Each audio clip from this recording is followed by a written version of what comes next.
Good morning साथियों, परिश्रम classes के यूट्यूब चैनल पर आप सभी का स्वागत है। सर्वप्रथम माँ सरस्वती के चरणों में नमन करते हैं। माँ सरस्वती से आशीर्वाद लेते हैं कि वो हमें अपने कर्म करने की शक्ति प्रदान करे और हम एक अच्छे कर्मयोगी बने। देखो, हम राजस्थान के इतिहास को पढ़ रहे थे, हमने चौहान वंश तक पढ़ लिया। हमने बीच के अंदर एक छोटा सा वंश छोड़ा था, गुर्जर प्रतिहार वंश, जो इम्पोर्टेंट प्रश्नों के लिए राजस्थान की सभी एग्जामों के लिए महत्वपूर्ण जाना जाता है। हमने उसको इसलिए छोड़ा कि थोड़ा सा पहले हम इतिहास को देखें या एक वंश पढ़ के देखें कि कैसा होता है वंश, किस प्रकार के शासक होते हैं, किस प्रकार उनके बीच युद्ध प्रणालियाँ होती हैं। चौहान वंश को हमने ढंग से समझ के आज हम गुर्जर प्रतिहार वंश पढ़ेंगे। हालांकि गुर्जर प्रतिहार वंश लगभग सिलेबस के अंदर मिलता भी है और इसके क्वेश्चन भी इम्पोर्टेंट रूप से शामिल किए जाते हैं, बहुत इंपॉर्टेंट है। गुर्जर प्रतिहार वंश पढ़ने से पहले हम संपूर्ण भारत की बात करेंगे एक, और संपूर्ण भारत की जो बात करेंगे उसका आप थोड़ा सा ध्यान रखना भाई, उसी के आधार पे देखेंगे। और संपूर्ण भारत में हम यहाँ पे रखेंगे राजस्थान, यहाँ पे रखेंगे दिल्ली, यहाँ पे रखेंगे हम कन्नौज, और यहाँ बिहार के अंदर क्या रखेंगे हम, पाटलिपुत्र। चार चीजों का ध्यान रखना। पाटलिपुत्र जो वर्तमान में क्या कहलाता है, पटना कहलाता है। कन्नौज जो कहाँ पे पड़ता है, यूपी के अंदर पड़ता है।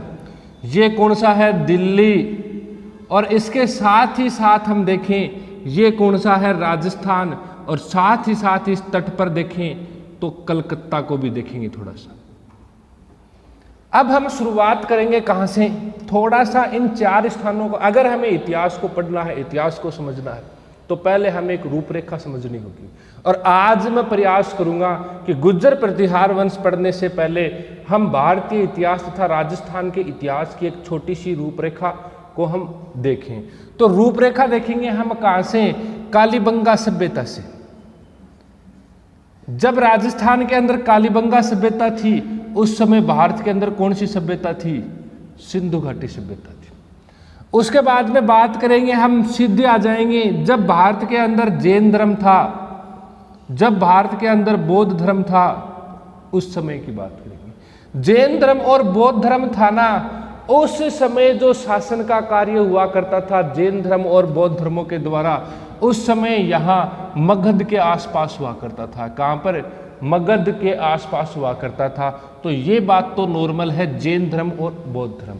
जैन धर्म और बौद्ध धर्म था, तब भारत के अंदर शासन की नींव कहाँ पे थी, मगध में थी। जैन धर्म और बौद्ध धर्म जाने के बाद में भारत के अंदर एक वंश आया था, मौर्य वंश। और ये मौर्य वंश जब भारत के अंदर आया था, तब शासन की नींव कहाँ पे थी, पाटलिपुत्र। जैसे वर्तमान के अंदर हम बात करते हैं दिल्ली है मुख्य राजधानी, वैसे ही मौर्य वंश लगभग 300 ईसा पूर्व से लेकर 1 ईस्वी के लगभग हम इसको मान सकते हैं, या 1 ईसा पूर्व तक हम इसको क्या है, मान सकते हैं। हालांकि 1 ईसा पूर्व क्या, 78 ईसा पूर्व ही इसका खात्मा हो गया था, कि लगभग इस समय भारत में मौर्य वंश था। और उस समय केंद्रीय स्थिति कौन सी, पाटलिपुत्र थी। मौर्य वंश के बाद में 3री शताब्दी में एक वंश आया था, गुप्त वंश। और गुप्त वंश में भी कहाँ पे थी, ये पाटलिपुत्री थी। मतलब उस समय जो केंद्र बिंदु भारत में सत्ता का माना जाता था, वो कहाँ पे माना जाता था, पाटलिपुत्र। जितने भी युद्ध होते थे वो किसको लेकर होते थे, पाटलिपुत्र को लेकर होते थे। और इस समय थोड़े थोड़े युद्ध होने भी शुरू हो गए थे भी।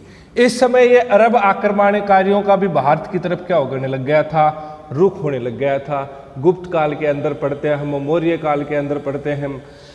गुप्त काल के बाद में आया था एक छोटा सा वंश, वर्धन वंश। वर्धन वंश, हर्षवर्धन इसका शासक था। और हर्षवर्धन के समय केंद्रीय स्थिति कहाँ पे आ गई थी, कन्नौज में आ गई थी। कहाँ पर आ गई थी, कन्नौज के अंदर आ गई थी। अब हर्षवर्धन का शासन जो ही भारत से क्या होता है, समाप्त होता है। अब संपूर्ण भारत के अंदर कोई भी ऐसी सत्ता नहीं है जो संपूर्ण भारत पर शासन कर सके।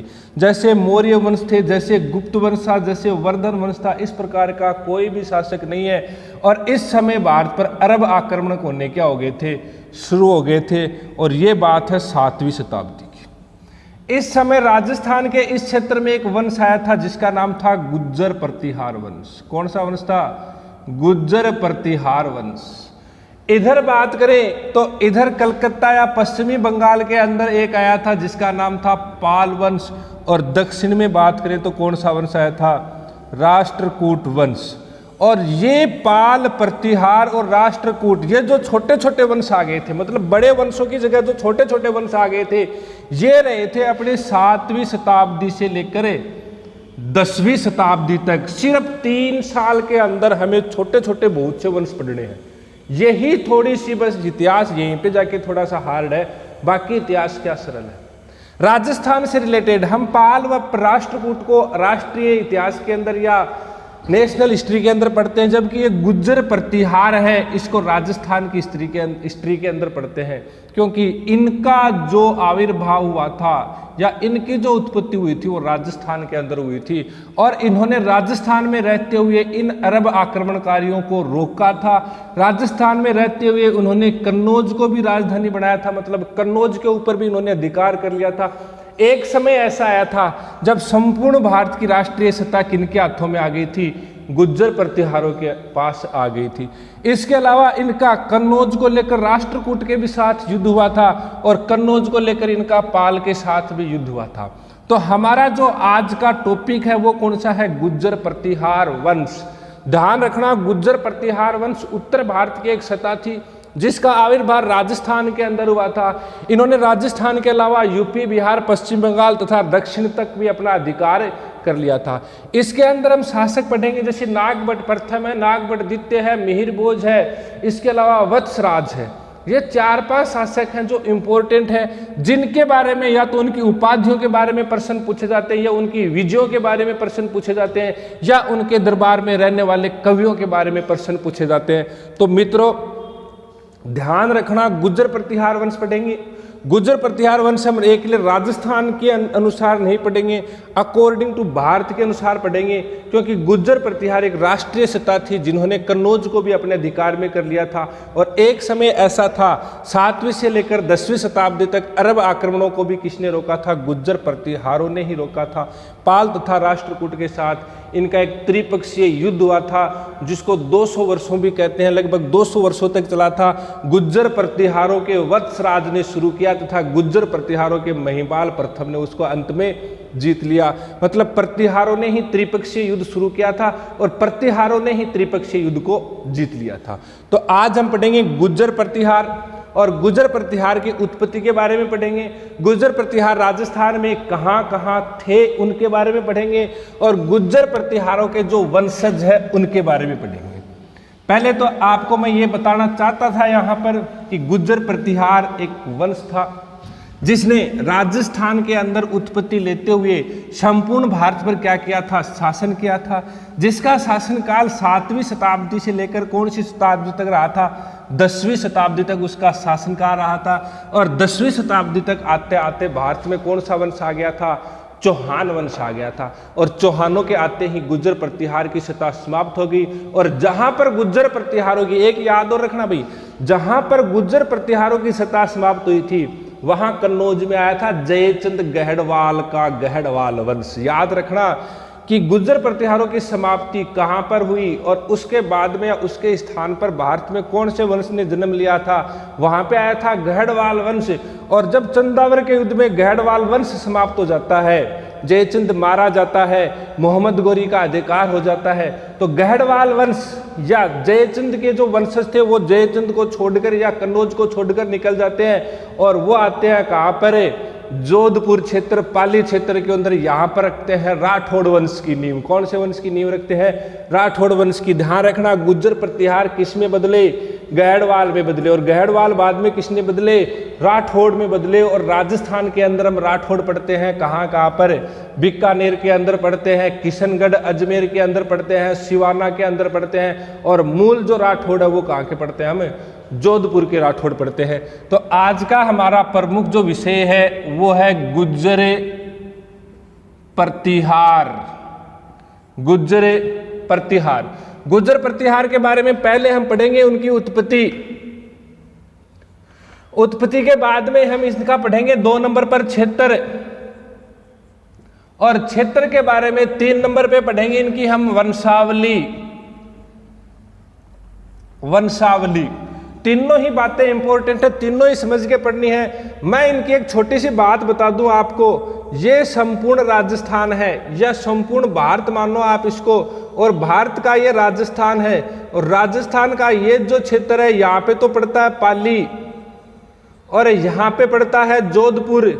पाली और जोधपुर का ये जो क्षेत्र है, ये क्षेत्र दोनों का मिश्रित क्षेत्र है, वो कहलाता था गुजराता। और राजस्थान के इसी क्षेत्र में इनकी क्या हुई थी, उत्पत्ति हुई थी। उत्पत्ति के संबंध में बात करें तो उत्पत्ति के संबंध में पहला व्यक्ति है डॉक्टर ओझा, और डॉक्टर ओझा साहब कहते हैं कि ये क्षेत्रीय है, क्षेत्रीय वंश के इनको बताता है। 2 नंबर पे हम बात करें इनकी उत्पत्ति के संबंध में तो एमपी के अंदर एक अभिलेख है ग्वालियर अभिलेख, मिहिर भोज ने बनाया था ग्वालियर अभिलेख, और इस ग्वालियर अभिलेख में इनको बताया गया है किसका वंशज, लक्ष्मण का वंशज। 3 नंबर में आपको पता है जो चंद्रवरदाई है अपना, चंद्रवरदाई क्या बताता है इनको, सबको पता आपको, चंद्रवरदाई इसको क्या बताता है, सूर्य या कौन से, अग्निकुंड से इनकी उत्पत्ति हुई है। कहां से, अग्निकुंड से इनकी उत्पत्ति हुई है। इनके अलावा एक व्यक्ति और है कनिघम, और कनिघम इनको क्या कहता है, कनिघम कहता है कि ये विदेशी हैं, और विदेशी भी कौन सी जाति के हैं, शक या कुषाण, जिनको चीन की एक जाति के नाम से जाना जाता है युच्ची जाति, और ये युच्ची जाति कहाँ की जानी जाती है, चीन की जानी जाती है। ये कौन कहता है, कनिघम। एक है स्मिथ, स्मिथ ये भी नॉर्मल सी बात कहता है कि ये बीनमाल क्षेत्र के ही हैं, मतलब जालोर क्षेत्र के ही हैं बीनमाल। तो ये तो इनकी उत्पत्ति से संबंधित बात हो गई। डॉक्टर ओझा क्षेत्रीय बताता है, ग्वालियर अभिलेख क्या कहता है, लक्ष्मण के वंशज। ध्यान रखना भाई, बहुत ही इंपॉर्टेंट है। ग्वालियर अभिलेख का संबंध गुज्जर प्रतिहारों से है। 2-3 प्रकार की जानकारी ग्वालियर अभिलेख से हमको मिलेगी। चंद्रवरदाई अग्निकुंड से बताता है, सबको पता ही है। कनिघम विदेशी बताता है, और कौन सी, शक कुषाण जाति या उसकी एक चीन की युच्ची जाति है, कहते हैं कि वो आकर के राजस्थान में रहने लग गई थी और उनके वंशज है। और स्मिथ कहता है कि ये पाली के पास जो जालोर का भीनमाल क्षेत्र है उसी के रहने वाले हैं। दूसरी बात की हमने क्षेत्र की कि कहाँ के रहने वाले हैं। क्षेत्र की हमने पहले बताया था गुजराता क्षेत्र, गुजराता, और यह गुजराता क्षेत्र कौन सा कहलाता है, जोधपुर तथा जोधपुर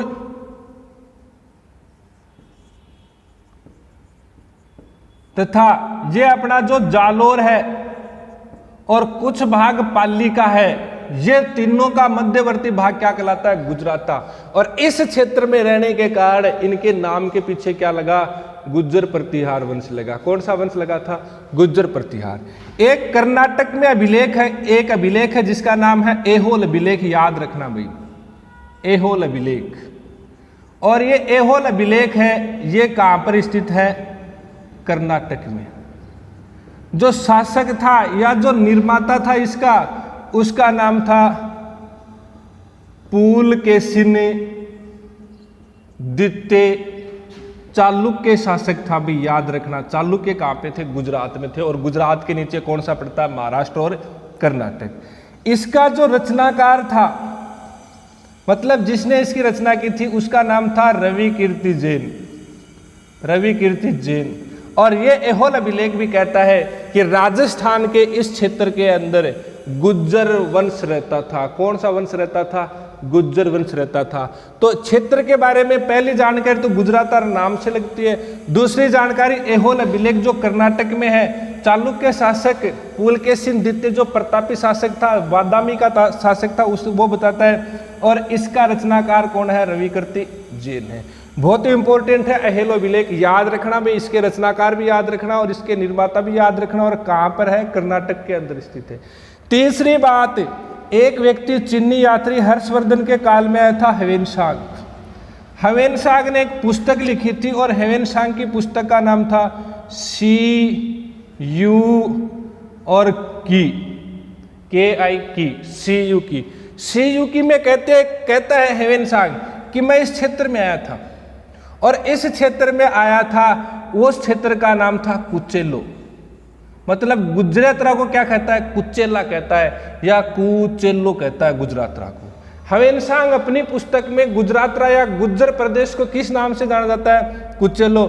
और इनकी जो ये राजधानी थी ना, राजधानी भीनमाल, मतलब गुज्जर प्रतिहारों की जो राजधानी थी यहां पर ही भीनमाल।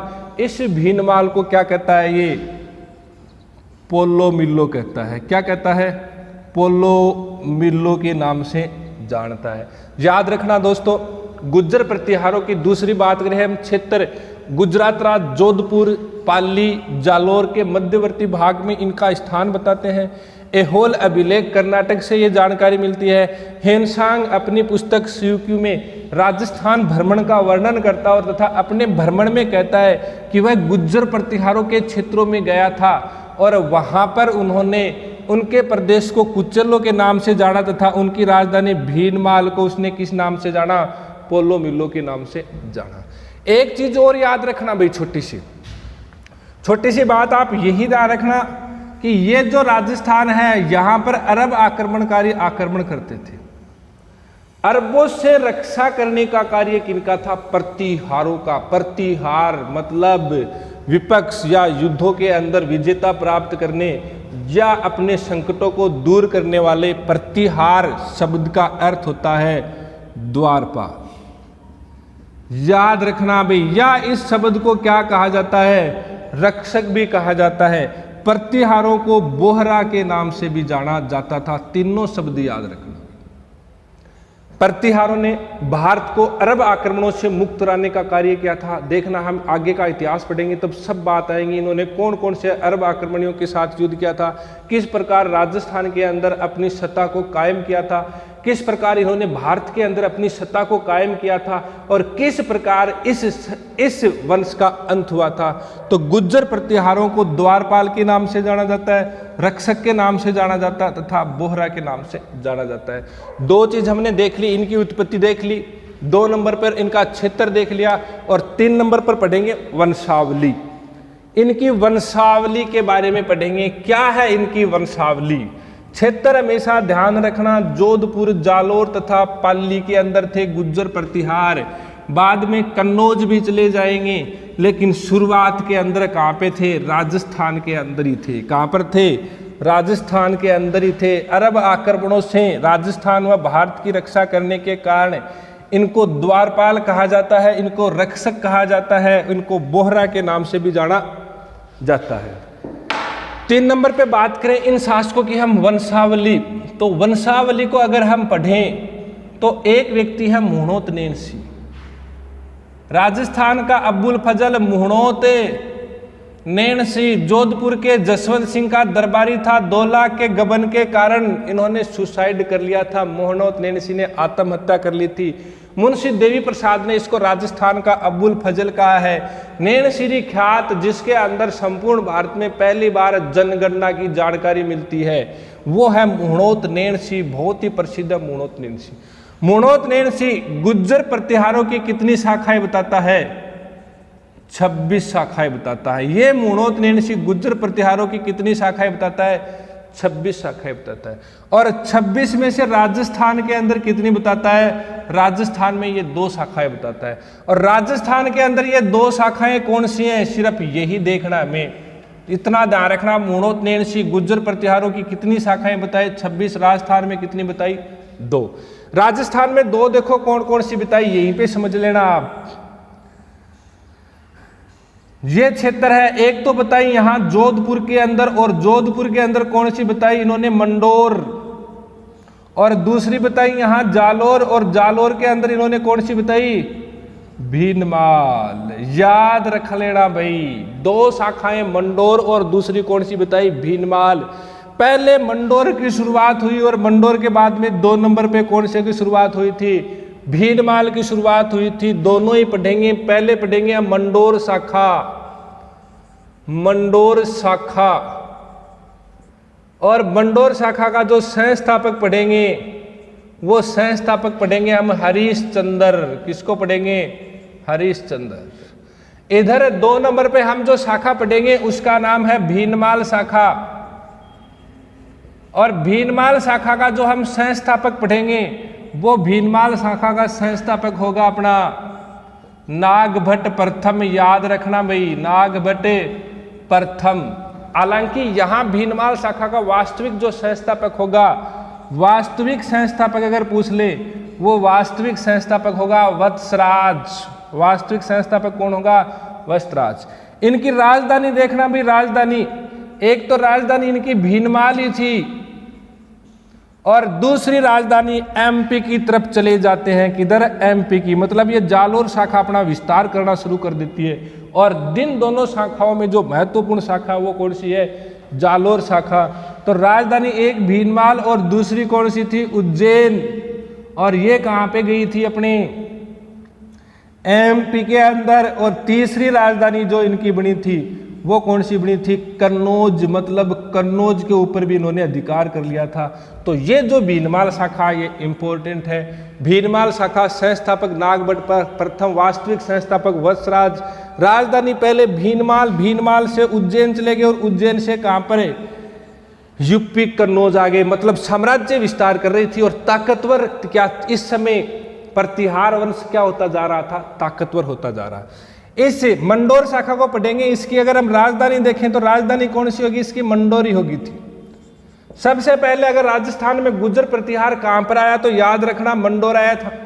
इस हरिश्चंद्र की दो रानियां थी, एक ब्राह्मण रानी थी और दूसरी रानी थी उस क्षेत्रीय रानी थी। और उस क्षेत्रीय रानी का नाम था भद्रा। इस भद्रा के 4 पुत्र थे भाई। भद्रा के 4 पुत्र थे। भद्रा का एक पुत्र बड़ा था वाघभट्ट, दूसरा था रज्जिल, दूसरे का नाम था रज्जिल, तीसरे का नाम था कद्दक और चौथे का नाम था दद्द। ध्यान रखना, चारों में से शासक कौन बना था? रज्जिल बना था। मतलब दोबारा समझने का प्रयास करना। मंडोर शाखा संस्थापक हरिश्चंद्र, राजा कौन है? मंडोर। राजधानी कौन सी है? मंडोर। इस हरिश्चंद्र के 2 रानियां थी, ब्राह्मण और क्षेत्रीय। क्षेत्रीय से 4 पुत्र हुए, वाघभट्ट, रज्जिल, कद्दक और दद्द। ध्यान रखना, शासक कौन बना था? रज्जिल शासक बना था। हरिश्चंद्र के बाद में अगर मंडोर शाखा का दूसरा शासक बना था, उसका क्या नाम था? रज्जिल। अब थोड़ा थोड़ा इस मंडोर शाखा के शासकों के बारे में पढ़ेंगे, बाद में चलेंगे हम भीनमाल। थोड़ा थोड़ा ये जो मंडोर शाखा है इसके शासकों के बारे में पढ़ेंगे। तो पहले हम देखेंगे मंडोर शाखा। मंडोर शाखा में 1 नंबर पे हमने संस्थापक कौन सा पढ़ लिया था? हरिश्चंद्र। और हरिश्चंद्र के बाद में दूसरा कौन सा आया है? रज्जिल। रज्जिल ने कार्य क्या किया था? रज्जिल ने, याद रखना, राजसूय यज्ञ किया था। कौन सा यज्ञ किया था? राजसूय यज्ञ किया था। रज्जिल के बाद में आया था नरभट्ट। नरभट्ट। और नरभट्ट ने वीणा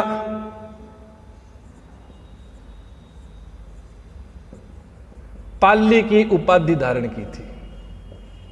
नॉर्मल सी बात है, न भी याद रहे तो भी चलेगा कौन सी उपाधि धारण की थी। इसके बाद में यहां पर जो शासक बना था उसका नाम था अपने कक्कुक। ये ध्यान रख लेना भाई, कक्कुक इंपॉर्टेंट शासक था। कक्कुक इंपॉर्टेंट, देखो क्या था कक्कुक के अंदर। इस कक्कुक ने एक गांव बसाया था, उस गांव का नाम था घटियाल। और ये घटियाल गांव कहां पे बनाया था? जोधपुर में। और इस घटियाल के अंदर 2 स्तंभ भी बनवाए थे या 2 अभिलेख भी खुदवाए थे। और उन 2 अभिलेखों में एक अभिलेख की जानकारी मिलती है और उस एक अभिलेख का क्या नाम है? घटियाल अभिलेख। इस वंश का या मंडोर शाखा का सबसे जो प्रतापी शासक बनता है वो कौन सा बनता है? कक्कू की बनता है। सिर्फ यही है मंडोर शाखा में और कुछ भी नहीं है मंडोर शाखा में। मंडोर शाखा सिर्फ उत्पत्ति के लिए जानी जाती है। जोधपुर में थी, हरिश्चंद्र आया, रज्जिल आया, नरभट्ट आया, इसके अलावा सोमुख वगैरह 2-3 और आते, लेकिन कोई भी प्रश्न नहीं पूछा जाता है। इस कक्कू का ही पूछा जाता है। हालांकि इस कक्कू के बारे में मैंने जब आपको जोधपुर का घटियाल अभिलेख 859 ईस्वी का मैंने आपको पढ़ाया था। उसके अंदर भी मैंने आपको जानकारी दे दी थी। घटियाल गांव बसाया था या घटियाली गांव बसाया था। घटियाल अभिलेख का निर्माण किसने करवाया था? कक्कुक ने करवाया था। मतलब घटियाल अभिलेख का संबंध कौन से राजवंश से है? गुर्जर प्रतिहार से है। कौन से है? गुर्जर प्रतिहार। ये इस क्षेत्र के अंदर, ध्यान रखना, इस क्षेत्र के अंदर सत्ता क्या हो गई? समाप्त हो गई। और अब इस क्षेत्र में सत्ता आ जाएगी और दूसरी शाखा की शुरुआत होगी, जिसका क्या नाम है? भीनमाल शाखा। संस्थापक कौन है? नागभट्ट प्रथम। वास्तविक संस्थापक कौन है? वत्सराज।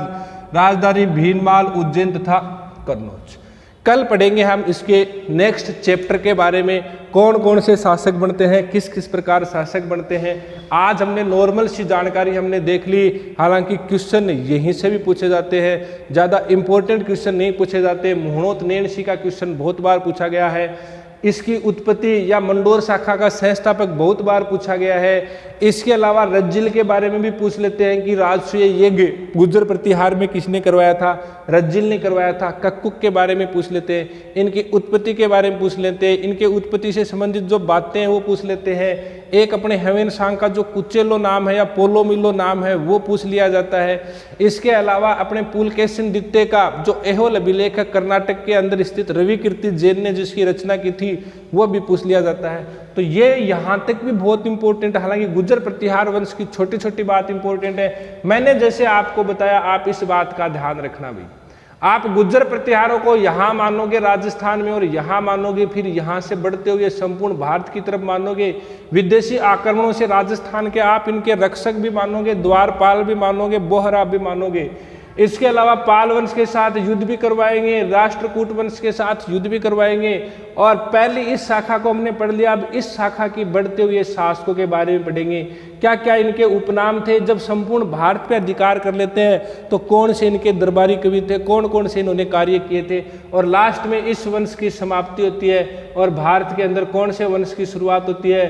गहड़वाल वंश की शुरुआत होती है। और गहड़वाल वंश की समाप्ति होती है तो कौन से वंश की शुरुआत होती है? राठौड़। मतलब आंखों खून एक ही बताओ ही। जोधपुर का जो राठौड़ ही वह गुर्जर प्रतिहारा का ही। हालांकि गुर्जर प्रतिहार भी पहली कठैया जोधपुर में आया करता। धन्यवाद साथियों। कल हम बाकी की जानकारी पढ़ेंगे। प्रयास रहेगा कि मात्र 3 ही वीडियो के अंदर आपको संपूर्ण गुर्जर प्रतिहार के आने वाले जो इंपॉर्टेंट क्वेश्चन है उन सब की जानकारी प्रदान कर दूं। सिर्फ थोड़े से समझने की शक्ति आप उत्पन्न करना, अपने आप याद हो जाएगा। धन्यवाद मित्रों।